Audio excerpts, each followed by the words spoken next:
Guys, welcome back, and as I have mentioned on my Snapchat and Insta, here I am with my Christmas gore version.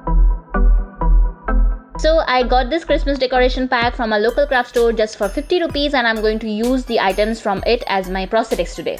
How exciting. I'm taking the biggest Christmas ball from the box and going to cut it in half because I need a flat surface to stick it. Once I'm happy with the shape, I'm just pressing it on my forehead and marking with a lip liner where I want to place it. To stick the prosthetics, I'm taking liquid latex from Krylon. Liquid latex has a strong smell and some people are allergic to liquid latex, so do a patch test before you apply it on your skin. Always pour out some and then start working because latex dries out quickly, and if you're working directly from the bottle, it will get dried up, will ruin the whole thing for you.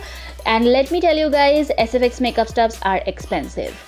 With help of a Q-tip, I'm applying the latex on the marking. Be careful about the hairline. If latex get into your baby hairs, you are going to die a painful death while removing it.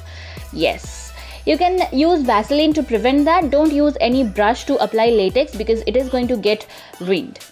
After that, I'm sticking a thin layer of cotton on top of it so that I can make a nice base for my prosthetics, and again covering that up with another layer of liquid latex. It will be tricky because latex is going to pull off the fibers from cotton, so to tame that you should use a spatula or a popsicle stick or even your fingers. Now just stick your prosthetic and done.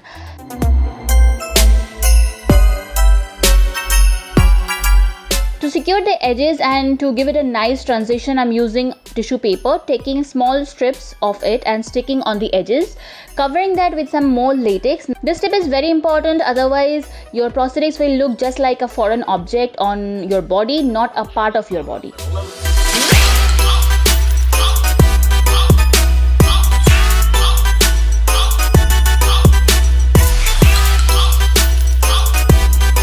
For my cheeks, I'm taking this candy cane which is made out of plastic. I'm cutting it in half so that I can easily stick it on my face. Don't hesitate if you need to reshape your prosthetics.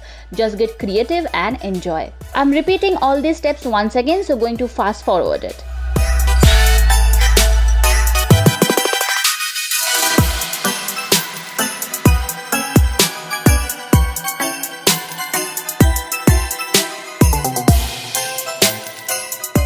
For my neck, I'm taking this star and again I'm going to give it a little trim. All these things are made of hard plastic, so be really careful when you're cutting them. The shreds might come flying towards you to injure you. Again, all the same steps, so let's just fast forward.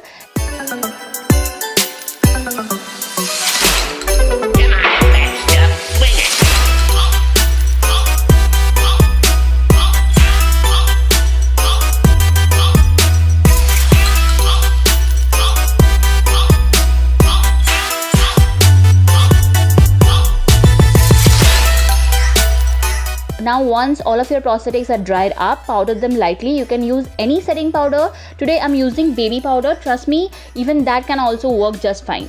Wondering how will you understand if it's dry or not? Latex will change its color to yellowish white once it's dry.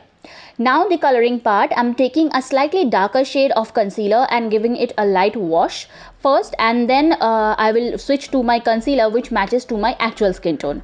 Color on latex always going to show up little lighter than actually how it is, so to fix that we need this extra step. Be really thorough with your paint job, make sure you are not missing any corner.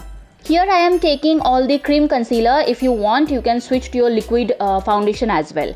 By the way guys, I would like to mention something which I feel is really important, that I have seen many people in India have started doing SFX makeup, which is really great, really aspiring, because special effects makeup is a huge industry, but most of the time I have noticed that people ended up using products like craft glue, acrylic colors on their skin directly. I would like to request you not to do that, because these things are not meant for your skin. They can seriously damage your skin and sometimes effects can be permanent. I know SFX makeup products are shit expensive, but try to build your collection slowly. It took me more than 2 years to make my own kit. If you want me to do a video on this topic, please leave it in the comment. I would love to do that. Okay, so that was quite a gyan session. So let's move on to the coloring part. I'm using BenNye Bruise wheel and going to take every color from this wheel, so sit tight. First, I'm applying the dark red. This is just to create depth so that the prosthetics look shoved deep into your skin.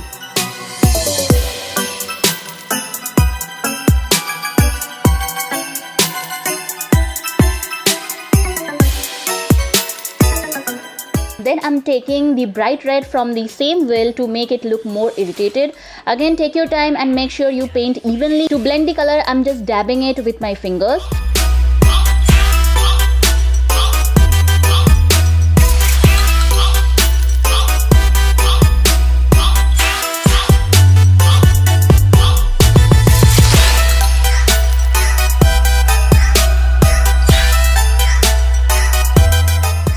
Now this step is optional, but I wanted my wound to look a little infected, so just breaking the red color with some green and yellow. If you want your wound to look fresh, these colors are not important. Just stick to your reds and purple. Taking a stippling sponge for vein effects and applying the green and yellow here and there.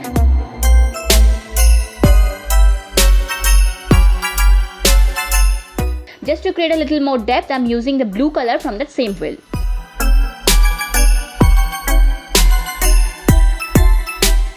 Now to make it more interesting, I'm going to add blood, lots of blood. First, I'm taking Graftobian blood paste, which is basically scab blood, and applying it on the edges of all of my prosthetics.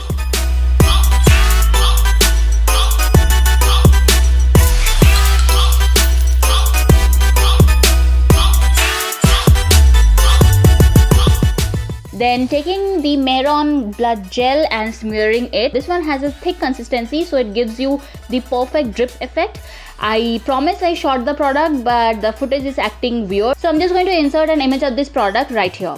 I'm going to add some more. So for that, I'm using Kryolan Fix Blood. This blood is way more runny than the other. Just manipulate how you want it to drip by doing some weird head movements.